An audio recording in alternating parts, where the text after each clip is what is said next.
Okay, on this last example, we are going to do an application. And what I have done is written down the equation. This is a ball that has been thrown vertically upward, and the distance, s, in feet of the ball from the ground after t seconds is given by this equation. So s is the distance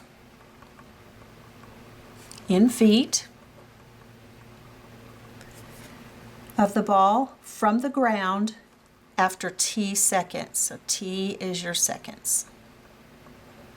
And the first part of this question says, at what time will the ball strike the ground?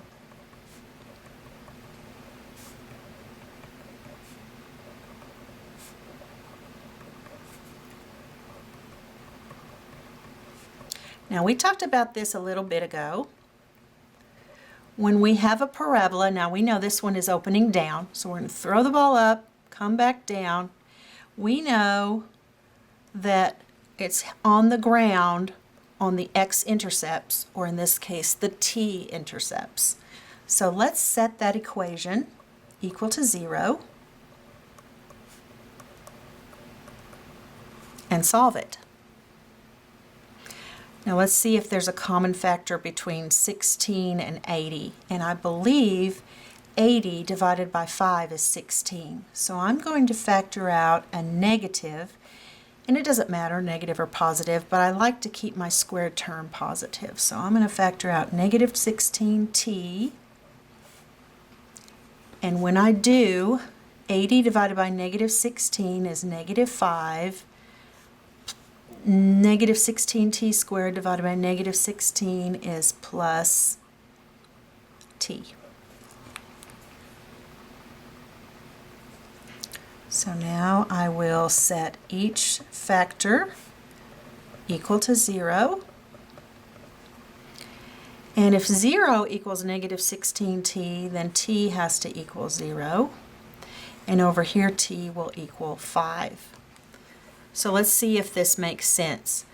The ball started out at time 0 when it was thrown, and then it hit the ground again after 5 seconds.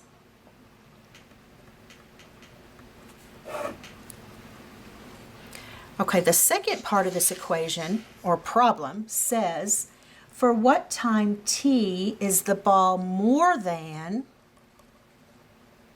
64 feet above the ground? So what that's saying is, when is the height greater than 64? Now this is a quadratic equation that we need to graph so that we can find the x-intercepts and solve. I am going to move the 64 over to the left, and at the same time I'm going to write my terms with the t squared term first, and then the t term, and the negative 64. Before we do any of these inequalities, we need to make sure the right side is equal to, or has a 0, just like we did with the equations. Okay, now I'm going to make this just a little bit easier by dividing everything through by a negative 16. And I'll get t squared minus 5t plus 4 is greater than 0.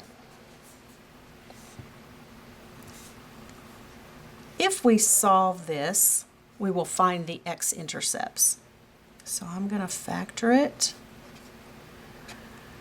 The numbers that multiply to be 4 and add to be negative 5 are negative 4 and negative 1. So our x-intercepts are t equal 4 and t equal 1. Okay, so if we've got a graph, I know my x-intercepts are 1 and 4, and I know that this parabola was opening down, so it doesn't really matter what the other points are, just as long as you've got your x-intercepts. Now, where is this graph greater than 64? And that would be this portion right here, which is between -1 and 4, because that part is above, or +1 and 4, because that part is above the x-axis. So t is between 1 and 4.